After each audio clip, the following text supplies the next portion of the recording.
জয় ঠাকুর।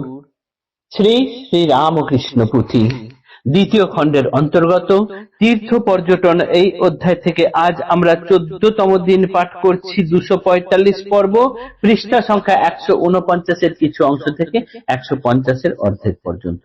এর আগের দিনে দেখেছি ঠাকুর বারাণসীতে গিয়ে গঙ্গায় নৌকা ভ্রমণে যাচ্ছেন। মণিকর্ণিকা ঘাটের কাছে গিয়ে সেই শ্মশানে অগুন্তি মরা জ্বলছে, তার মধ্যে ধোঁয়ায় ঢাকা অবস্থা। তার কাছে যেতে যেতেই দেখলেন তিনি যে এক ধোঁয়ার আকারে যে শিব, জটাধারী এক শিব যেন বিশাল মূর্তি ধারণ করে সমস্ত শবদেহগুলিকে ধরে তুলছেন, তাদের কানে কানে মন্ত্র দিচ্ছেন এবং সেই ধোঁয়া কুণ্ডলী চিতারের মধ্যে আর অন্যদিকে ঘুরে বেড়াচ্ছেন। মা কালী, স্বয়ং মা কালী সেই মন্ত্রপুত দেহগুলোকে তাদের দ্বার উন্মুক্ত করে দিয়ে, মুক্তির দ্বার উন্মুক্ত করে তাদেরকে মুক্তির দিকে পাঠিয়ে দিচ্ছেন। এইটা তিনি ভাব চক্ষে দেখলেন এবং তারপর দেখলেন সেই মূর্তি যেন নিজের মধ্যে এসে মিলিয়ে গেল। তখন তিনি নৌকা থেকে বেরোনোর পথে মুখে উজ্জ্বল ছটায় হয়ে গেল, পড়ে যাচ্ছিলেন ভেবে সকলে ধরলো। এইটুকু আমরা এর আগের দিনের পাঠে আমরা দেখেছিলাম। তারপর আজকের পাঠ দেখব আমরা। আজ দেখব যে যেখানটা যে জনশ্রুতি আমরা জানতাম যে কাশীধামে গিয়ে যদি কেউ দেহত্যাগ করে তাহলে তার মুক্তি অনিবার্য, এই জনশ্রুতি বহুকাল ধরে মানুষ শুনে আসছে। ঠাকুরের কথায় সেটি যেন আবার নতুন করে আমাদের মধ্যে বিশ্বাস জন্মালো।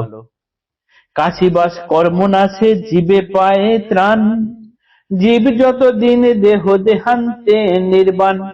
এই মহাসত্য কথা বহুকাল শোনা, প্রভুর শ্রী বাক্যে হইল বিশ্বাস স্থাপনা। জীব যতদিন দেহ ধারণ করে আছেন থাকবেন, কিন্তু যদি কাশীবাসে গিয়ে যখনই তার মৃত্যু হবে তখনই তিনি মুক্তি লাভ করবেন। এই মহাসত্য কথা আমরা বহুকাল যাবৎ শুনে আসছি, কিন্তু ঠাকুর আজ যে ঘটনাটি দেখালেন, ভাবচক্ষে তিনি যেটা দর্শন করলেন, সেইটি শুনে আমাদের যেন আরো দৃঢ় প্রত্যয় হচ্ছে যে হ্যাঁ, এই কথাটি খুবই সত্য। এই এক অপূর্ব রঙ্গ শ্রীপ্রভুর স্থানে সকল প্রত্যয় হয় তাহার বচনে। এই একটা অদ্ভুত অপূর্ব বিষয় হলো এই যে ঠাকুর যা বলেন সেটি এমন ভাবে বলেন এবং এমন বিশ্বাসের ভূমি থেকে বলেন যে সেটি অবিশ্বাস করার কোনো স্থান থাকে না। তার কথা সেই জন্যই যেন সহজেই বিশ্বাস হয়ে যায়। এ এক অদ্ভুত ব্যাপার ঠাকুরের ক্ষেত্রে দেখা যায়। শ্রীবাক্য জন্মভূমে জন্মে যে প্রত্যয়, সেই সে প্রত্যয় খানি যেন তেন নয়। উনি বিশ্বাসের জন্মভূমি থেকে যেন কথা বলছেন, সেই বিশ্বাসের স্থান থেকে উঠে এসে সেই কথা যেন নতুন করে বলার কিছু নয়, একটিবার মাত্র বললেই সেটি বিশ্বাস হয়ে যায়।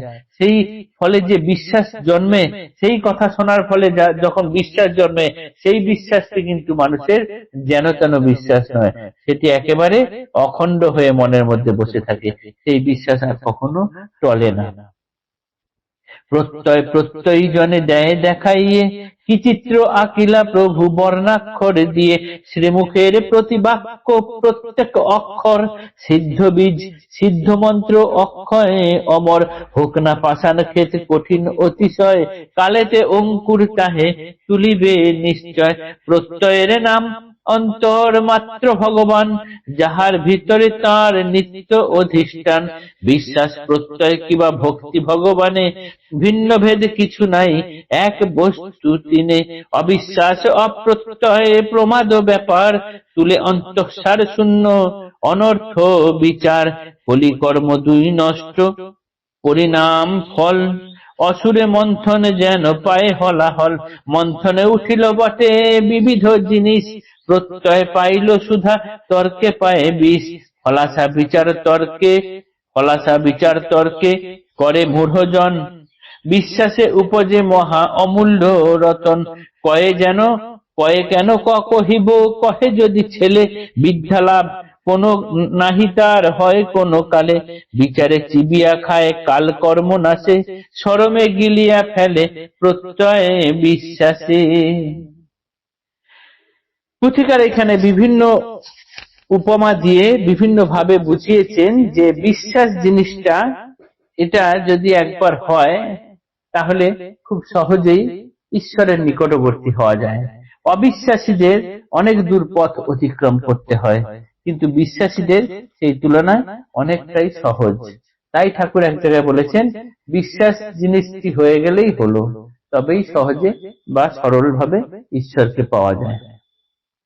সেই বিশ্বাসখানি কিরকম না, ঠাকুর তার শ্রীমুখের প্রতিটা বাক্য, প্রত্যেকটা অক্ষর এমন এমন ভাবে বললেন যে প্রত্যেকটা কথা, প্রত্যেকটা বাক্য, প্রত্যেকটা অক্ষর যেন সিদ্ধ বীজ, সিদ্ধ মন্ত্র, অক্ষয় অমর হিসাবে। তা সে যে কোনো মানুষকেই বলুক না কেন, সে মানুষ বিশ্বাসী হোক অবিশ্বাসী হোক, কোনো কিছু যায় আসে না। পাষাণের মধ্যে যদি বীজ ফেলা হয়, আজ হোক না হোক কাল হোক যখন হোক, কোনোদিন না কোনোদিন সেই বীজ অঙ্কুরিত হবেই। ঠিক সেই রকম ঠাকুর যে কথাগুলো বললেন, সেটি যদি কেউ সহজে বিশ্বাস করে নেয় তো ভালো, না হলে আজ হোক কাল হোক পরশু হোক যেদিন হোক, একদিন না একদিন তাকে বিশ্বাস করতেই হবে। কেননা যদি তর্ক করতে চায় কেউ, সেই তর্ক কি হয়, অন্তঃসার শূন্য হয়ে যায়, অনর্থই বিচার তর্ক হয়, তর্কে বেশি কিছু পাওয়া যায় না। অসুরেরা মন্থন করলো বটে, তাতে অনেক কিছু জিনিস উঠলো, কিন্তু যারা বিশ্বাস করলো তাদের ক্ষেত্রে সুধা এলো, যারা অবিশ্বাস করলো তাদের ক্ষেত্রে এলো বিষ ফলাফল। তাই বিশ্বাস হচ্ছে অমূল্য রত্ন, এটি যার হয়ে যায় সে অনেকখানি এগিয়ে থাকে। বিশ্বাস না থাকলে কোনো কিছু হয় না বা শেখা যায় না। যখন কোনো ছাত্র অক্ষর জ্ঞান হচ্ছে, তিনি যদি প্রথমেই বলে বসেন বাবাকে বা যিনি শেখাচ্ছেন তাকে, ক বলে যে জিনিসটা, সেটাকে ক বলবো কেন, অন্য কিছুও তো বলতে পারি। এই যে তর্ক শুরু হলো বা অবিশ্বাস হলো, জানা যাবে তার আর কোনো কালে বিশ্বাস হবে না। সেই জন্যই বিচার করতে গেলে হয় না, বিচারের ফলে কি হয় না, সমস্ত কিছু ধ্বংস হয়ে যায়, নষ্ট হয়ে যায়, এবং তাতে আরো কষ্ট বাড়ে বেশি। তাই আসলে আগে চাই বিশ্বাস, বিশ্বাস হলেই সব হয়ে গেল। আজকের পাঠ এতটুকুই থাকলো, আগামী দিনে আমরা এর পরবর্তী অংশ পাঠ করব। জয় ঠাকুর, নমস্কার।